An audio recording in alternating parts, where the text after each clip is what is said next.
Hello student, database management system का ये first video है। ठीक है, याद रखना ये जो आपका सब्जेक्ट है डेटाबेस मैनेजमेंट सिस्टम वो बहुत ज़्यादा इंपॉर्टेंट सब्जेक्ट है। समझो कि ये सॉफ्टवेयर इंजीनियरिंग के लिए, आप अगर सॉफ्टवेयर फील्ड में हो तो ये आपके लिए दुनिया है। ठीक है, इसके बनाए बगैर आप कुछ नहीं कर सकते हो।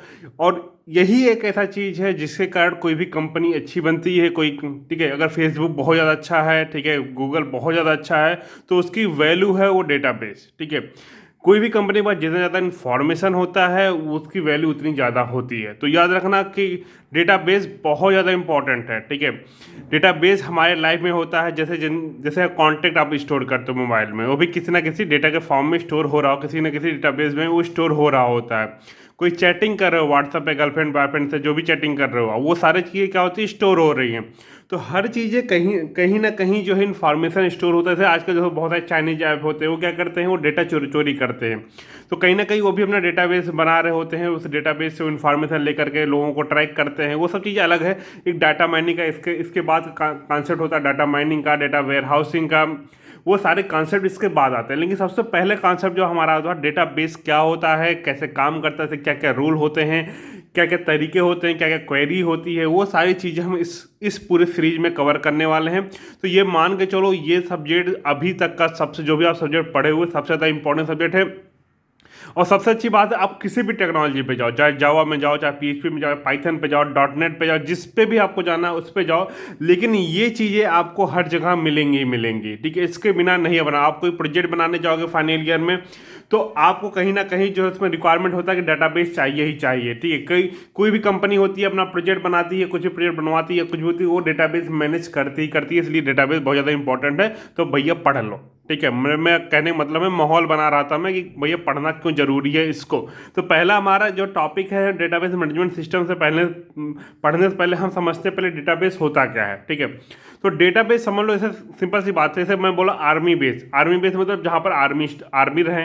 तो डेटाबेस मतलब जहाँ पर डेटा रहे। लेकिन अब ऐसा भी नहीं होगा कि डेटा ऐसे भी कैसे रखे, मतलब घर में जाओ, जो भी आपके बुक को लेके जाओ, उठा के सब कुछ फेंक दो इधर उधर। तो अब ऐसी बात है, आप जब जो डेटा आपने रखा हुआ है, मतलब जो भी आपने बुक इधर उधर फेंका हुआ है, जब सर्च करने जाओगे तो आपको बुक सर्च करने में टाइम लगेगा।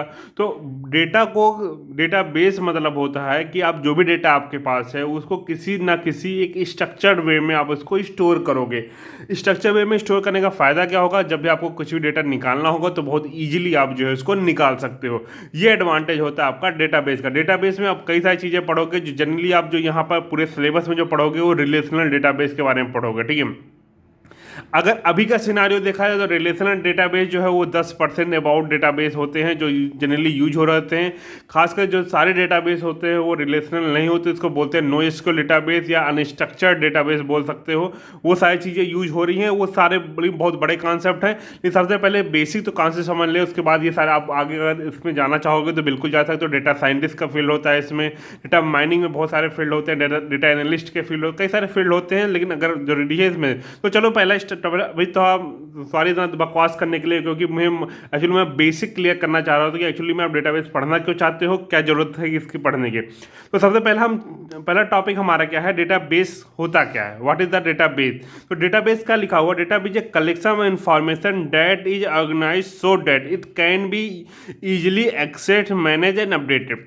तो कोई भी डेटाबेस वही अच्छा माना जाता है जिसमें हम बड़े से बड़ा डेटा, मतलब बड़े से डेटा बोलते हैं ह्यूज नंबर ऑफ इंफॉर्मेशन, हम उसमें आराम से सेव कर सकें, उससे एक्सेस कर सकें और उसको इजीली अपडेट कर सकें। ठीक है, फिर अपडेशन तो हर बार होता है। जैसे सिंपल बात है, आप अभी 3rd सेमेस्टर में थे, 4th सेमेस्टर में आ गए, तो अपडेट हुआ, डेटाबेस अपडेट होना पड़ेगा। ठीक है, ईयर चेंज होता है, बहुत सारी चीज़ें होती हैं, चेंज होती रहती है। तो अगर अपडेशन अगर ढंग से नहीं दिया जा रहा है तो प्रॉब्लम आएगी आएगी। ठीक है, तो वही डेटाबेस अच्छा होगा जिसमें जो है उसका एक्सेस करना इजी होता है, मैनेज करना इजी होता है, अपडेट करना इजी होता है। इजी के साथ साथ फास्ट भी होना चाहिए। ठीक है, जैसे नॉर्मली जो स्ट्रक्चर डेटाबेस आप पढ़ोगे वो उतने फास्ट नहीं होते हैं। अगर आप सैप का पढ़ोगे, हेडूप पढ़ोगे, बिग डेटा कॉन्सेप्ट पढ़ोगे, वो काफ़ी ज़्यादा फास्ट होते हैं इसके थ्रू। ठीक है, लेकिन आप बेसिक उतना उस हाई लेवल कॉन्सेप्ट जानने पहले उनको बेसिक तो आना चाहिए। मतलब पहले कुछ बेसिक समझ में आ नहीं रहा, मतलब पहुँच गए ऊपर, अभी गड़बड़ हो जाएगा माहौल में।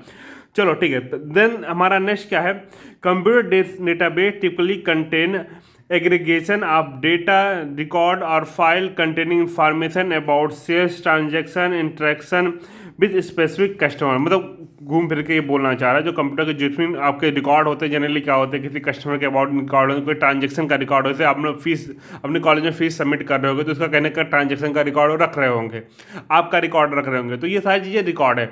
आप एग्जाम्पल देना, एग्जाम्पल है एन नंबर ऑफ एग्जाम्पल है, आपके मोबाइल का जो कॉन्टैक्ट नंबर वो भी एग्जाम्पल है, जो आप चैटिंग करते हो वो भी एग्जाम्पल, फेसबुक पर जो अपलोड करते हो पोस्ट वो सारी चीज़ें एग्जाम्पल है डेटाबेस के। तो घूम फिर के आप कॉलेज का जो डेटा, कॉलेज में जो फैकल्टी का इन्फॉर्मेशन होता है, स्टूडेंट का इन्फॉर्मेशन, वो कहीं ना कहीं डेटाबेस में स्टोर हो रहे होते हैं, ठीक है। नेक्स्ट क्या लिखा, इन रिलेशनल डेटाबेस। तो जनरली हम रिलेशन डेटाबेस में पढ़ने वाले हैं। Relation database digital information about a specific customer organize into row column and table which are indexed to make easier to find relevant information through SQL और no SQL query, ठीक है। तो दो relation database का मतलब इन्होंने क्या बोला हुआ कि जो भी इन्फॉर्मेशन होंगी वो रो एंड कॉलम फॉर्म में स्टोर होगी। जैसे मान लो हमारा स्टूडेंट का इन्फॉर्मेशन स्टोर करना है, तो मान लो यहाँ पर रोल नंबर है, रोल नंबर ये नेम है, और मान लो यहाँ फेस है, ठीक है। तो ये इस तरह से हम जो है रो एंड कॉलम फॉर्म में स्टोर है। रोल नंबर 1 है, इसका नाम ए, इसकी फीस 3000 है, ठीक है। रोल नंबर 2 है, इसका नाम बी है, इसकी फीस 4000 है। तो इस तरह से करके सारी इन्फॉर्मेशन, तो ये पूरा का पूरा जो होता है टेबल होता है उसको बोला जाता है रिलेशन, ठीक है। टेबल को बोला जाएगा रिलेशन। और जो ये कॉलम होते हैं, कॉलम को या तो आप कॉलम बोलो, या तो आप जो फील्ड बोलो, या तो एट्रीब्यूट बोलो, और जो रो होते हैं, रो को रो बोलो, या तो आप टपल बोल सकते हो या फिर रिकॉर्ड बोल सकते हो, ठीक है। तो याद रखना टपल, बहुत सारे वाइवा में आप पूछ लेते हैं टपल क्या होता है, बहुत सारे महान स्टूडेंट होते हैं वो भी नहीं बता पाते टपल क्या होता है। टपल क्या होता है, एक सिंगल रो, ठीक है, एक सिंगल रो का ये पूरा एक रो जो होता है वो उसको क्या बोलते हैं, टपल बोलेंगे। या तो रिकॉर्ड बोले, एक रिकॉर्ड, ठीक है, एक टेबल का जो एक सिंगल रो होता है, एक रिकॉर्ड किसी को क्या बोलते हैं, टपल बोला जाता है, ठीक है। फील्ड या एट्रीब्यूट बोलेंगे, जैसे रोल नंबर एक फील्ड है, नेम एक फील्ड है, फीस एक फील्ड है, या तो एट्रीब्यूट बोलोगे, या तो आप जो क्या बोलोगे जो है, या तो आप फीस बोलो, मतलब जो फील्ड बोलोगे या तो फिर एट्रीब्यूट बोलोगे, ठीक है। आई थिंक क्लियर होगा। तो यहाँ पर अगर देखा जाए तो तुम्हें नंबर ऑफ एट्रीब्यूट कितने हैं, 1 2 3 नंबर ऑफ एट्रीब्यूट है। नंबर ऑफ टपल मान लो ये 2 ही एंट्री है, तो हमारे नंबर ऑफ टपल कितने हैं, 1 और 2 हमारे नंबर ऑफ टपल या नंबर ऑफ रिकॉर्ड बोल सकते हो, यही है, ठीक है। नेक्स्ट ने दो टाइप्स ऑफ डेटाबेस में अगर जाते हैं तो डेटाबेस कितने टाइप के होते हैं। तो पहला हमारा जो टाइप होता है वो होता है, तो एक्चुअली स्टार्ट में जब भी स्टार्ट हुआ था 1960 से बोला जाता है कि स्टार्ट हुआ था, उस समय एक हायरार्किकल डेटाबेस आए थे, नेटवर्क डेटाबेस, जो आज के टाइम में इसको यूज नहीं किया जाता है। हायरार्किकल में एक्चुअली होता क्या था, हायरार्किकल में कुछ इस तरह से इस फॉर्म में डेटा स्टोर होते थे, ठीक है। तो जैसे ट्री स्ट्रक्चर आपने पढ़ा तो वही ट्री स्ट्रक्चर फॉर्म में डेटा स्टोर होते। तो इसमें प्रॉब्लम होती क्या होती थी, अगर मान लो हमको इस डेटा से इस डेटा पर जंप करना, तो हम यहाँ मान लो यहाँ से यहाँ पहुँच गए, अब हमको फिर से ये यहाँ से उल्टा पाथ ट्रेवल करना पड़ेगा। तो ये इसमें सर्चिंग और फाइंडिंग करना बहुत ज़्यादा टिपिकल होता था। तो हायरार्की उतना ज़्यादा अच्छा नहीं होता था। नेटवर्क डेटाबेस है, नेटवर्क डेटाबेस में क्या होता था, एक डेटा जो होता है वो दूसरे डेटा से आपस में लिंक, इस तरह लिंक बना दिया जाता था, ठीक है, आपस में से लिंक बना करके डेटा स्टोर करते थे। तो ये भी ज़्यादा इफेक्टिव नहीं होता था। इसलिए अब जो जनरली अभी जो कॉन्सेप्ट आया है वो जो आज के टाइम में चल रहा है कॉन्सेप्ट, उसके बारे में केवल बता रहा हूँ यहाँ पर, ठीक है। हायरार्किकल अगर नेटवर्क के बारे में आपको वीडियो चाहिए होगा तो आप कमेंट बॉक्स में मुझे बताइएगा, मैं इसके ऊपर भी एक वीडियो बना दूंगा, ठीक है, कि हायरार्किकल कैसे स्टोर होता था और नेटवर्क कैसे स्टोर होता था। तो अभी हम देखते हैं जो करंट में चल रहा, सिनारियो में चल रहा, वो कौन कौन से डेटाबेस है जो जनरली जो यूज किए जाते हैं। तो पहले डेटाबेस देखते हैं हम, रिलेशनल डेटाबेस। रिलेशनल डेटाबेस में ऑलरेडी बता दिया कि इस तरह रो एंड कॉलम फॉर्म में स्टोर होते हैं, ठीक है, इसी को रिलेशनल डेटाबेस बोलते हैं। तो एक्चुअली एक ईएफ कॉर्ड थे, ईएफ कॉर्ड हमारे कुछ एक होशियार आदमी थे, ठीक है। तो उन्होंने एक रिसर्च पेपर दिया, 1970 में रिसर्च पेपर दिया। उस टाइम इन्होंने जो है सारे डेटाबेस को, मतलब रिलेशनल डेटाबेस को तो अब उन्होंने जो है इंट्रोड्यूस किया कि इस फॉर्म में हम डेटा को स्टोर कर सकते थे। एक्चुअली जो हम एसक्यूएल पढ़ते हैं या माइस्क्यूएल पढ़ते हैं, जो भी आप पढ़ोगे इसमें, वो सारे जो आपके रिलेशनल डेटाबेस होते हैं, क्योंकि एसक्यूएल का मतलब होता है स्ट्रक्चर्ड क्वेरी लैंग्वेज, मतलब रो एंड कॉलम फॉर्म में डेटा स्टोर करोगे।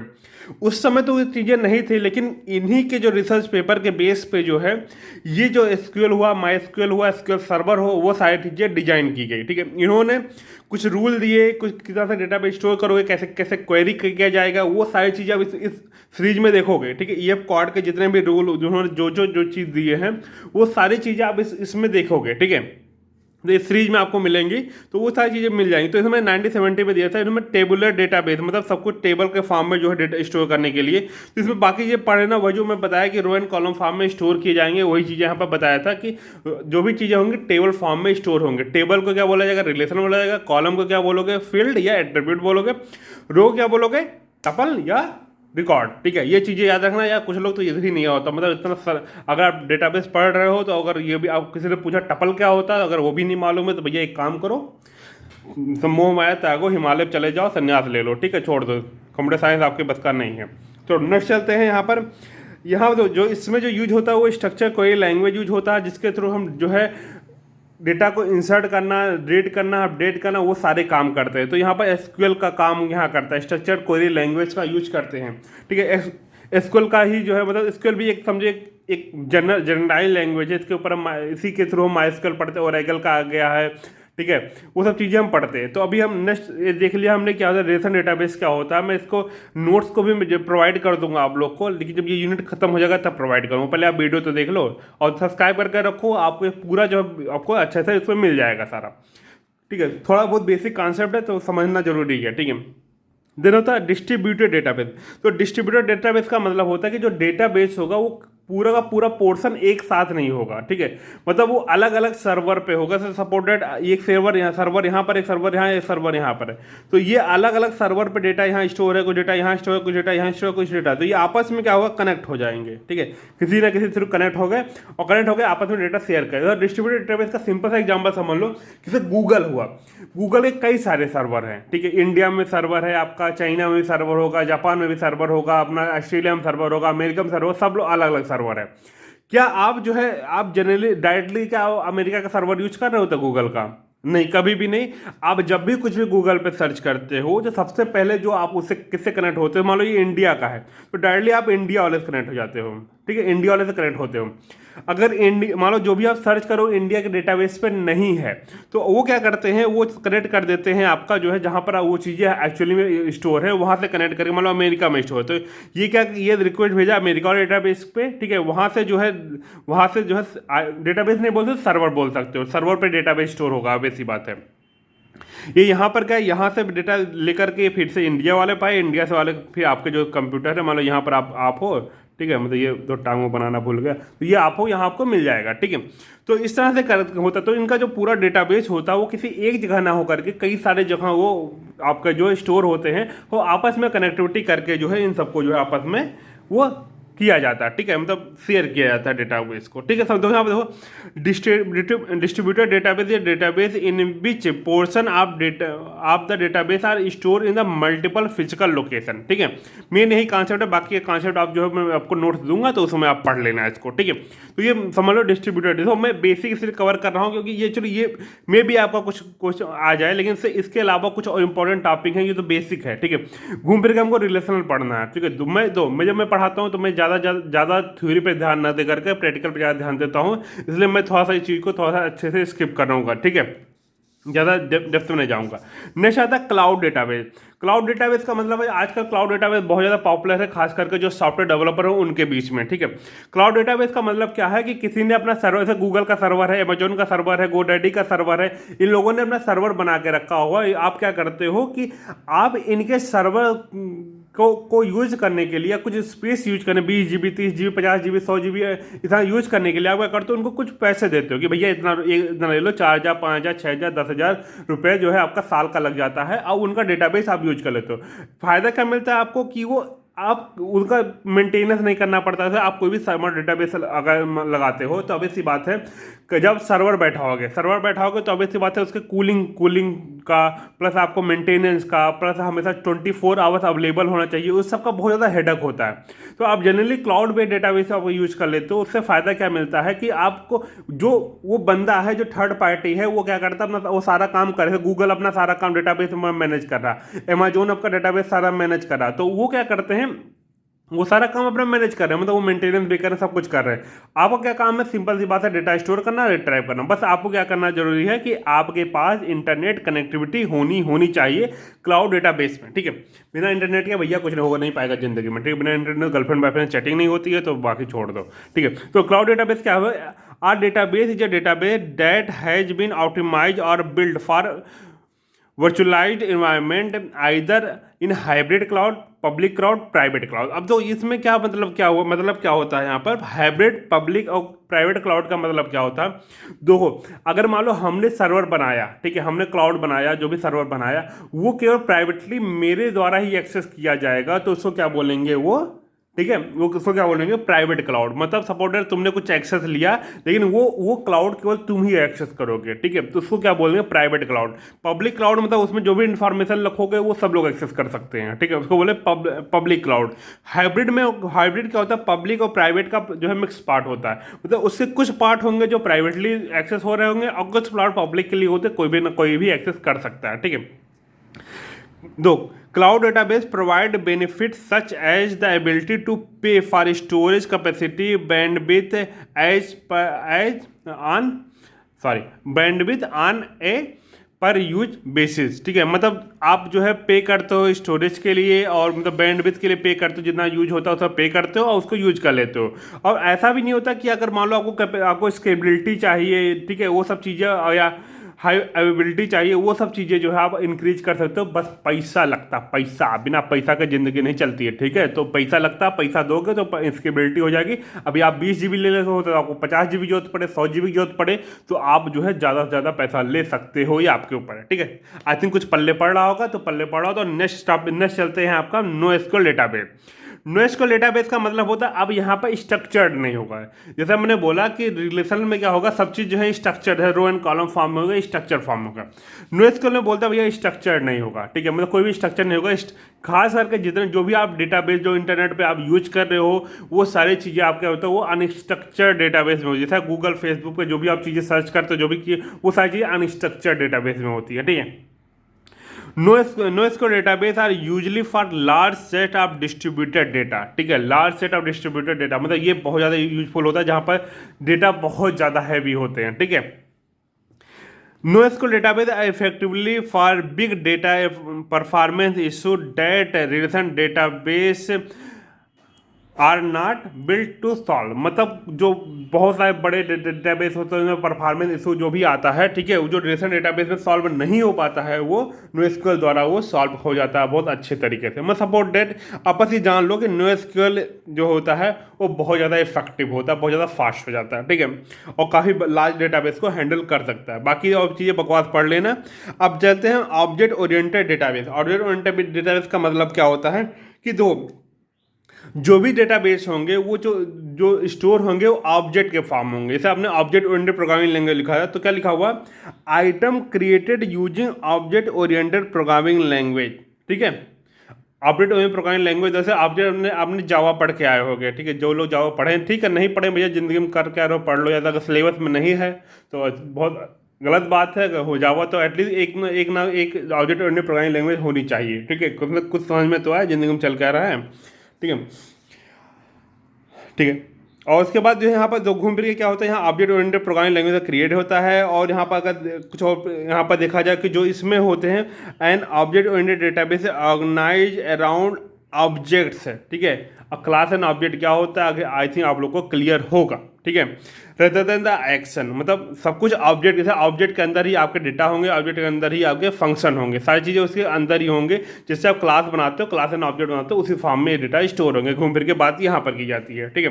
मैं इसमें ज़्यादा डेप्थ में नहीं जाता हूँ, आगे चलता हूँ क्योंकि वीडियो ऑलरेडी इतना लंबा चल रहा है। वो ज़्यादा इंपॉर्टेंट टॉपिक नहीं है, इसमें खाली थ्योरी है, थोड़ी बकवास लिखना है आपको, आप लिख सकते हो, ठीक है, नोट्स भी मैं दे दूंगा, ठीक है। अब ग्राफ डेटाबेस की बात करते हैं। ग्राफ डेटाबेस जैसे आपने अभी ग्राफ थ्योरी पढ़ा होगा, ग्राफ आपने पढ़ा होगा घूम फिर के डेटा स्ट्रक्चर में। तो ग्राफ में क्या होता है एक्चुअली में कि जो भी डेटा स्टोर होते हैं नोड और एज के फॉर्म में स्टोर होते हैं। तो यहाँ पर क्या लिखा हुआ है, तो ग्राफ ओरिएंटेड डेटाबेस और database is a types of NoSQL database that use graph theory to store map and query relationship, मतलब घूम फिर के हम जो है ग्राफ जैसे हमने जो भी ग्राफ पढ़ा होगा, ग्राफ में बहुत सारे टाइप के ग्राफ पढ़े होंगे, हैमिल्टनियन ग्राफ पढ़ा होगा या साइक्लिक ग्राफ पढ़ा होगा, असाइक्लिक ग्राफ पढ़ा होगा, बहुत सारे ग्राफ आपने पढ़े होंगे, डाटा स्ट्रक्चर आपने पढ़ा होगा, तो कुछ ना कुछ ग्राफ के बारे में आपको नॉलेज होगा। तो ग्राफ के फॉर्म में जो है यहाँ पर डेटाबेस स्टोर हो रहा है, ठीक है। ग्राफ का मतलब अगर जो भी जिनको समझ नहीं आ रहा, तो ग्राफ का मतलब एक डेटा यहाँ पर, एक डेटा यहाँ पर, एक डेटा यहाँ पर, एक डेटा, तो इनके बीच में आपस में कनेक्शन होता है, ठीक है। ये कनेक्शन हो गया। तो ये मान लो ये डेटा था, इसको बोलेंगे आपका वर्टिसेस या नोड बोला जाएगा, और जो ये लाइन होता है इनके बीच में, इसको क्या बोलते हैं, एज बोलते हैं, ठीक है। तो वर्टिसेस और एज, दो वर्टिसेस आपका डेटा हो जाते हैं, दो डेटा के बीच जो कनेक्शन होता है उसको क्या बोला जाता है आपका, वो एज बोला जाएगा। तो यहाँ पर देखो, graph database are basically collection of node and edge, node या वर्टिसेस बोला जाता है, नोड को वर्टिसेस भी बोला जाता है। Where each node represent an entity and each edge represent the connection between nodes, ठीक है। समझा यहाँ पर, ये मतलब इसको एंटिटी समझ लो, और ये जो होता है आपका वो एक कनेक्शन होता है इन दोनों के बीच। तो ये थोड़ा सा बेसिक था यहाँ पर, डेटाबेस क्या होता है, किस किस टाइप के डेटाबेस होते हैं, थोड़ा बहुत पल्ले पड़ा होगा। जिसको नहीं समझ में आया भैया कमेंट बॉक्स में लिख के पूछो, क्या क्या क्या दिमाग से नहीं गया, ठीक है। तो ठीक है, अभी इस वीडियो में इतना है, मिलते हैं थोड़ा नेक्स्ट वीडियो हम चालू करेंगे what is the database management system, database management system क्या होता है, अब इसके बारे में हम आगे से इसमें डेप्थ में अच्छे से जानेंगे, ठीक है। तो मिलते हैं नेक्स्ट वीडियो, तब तक के लिए टाटा बाय बाय।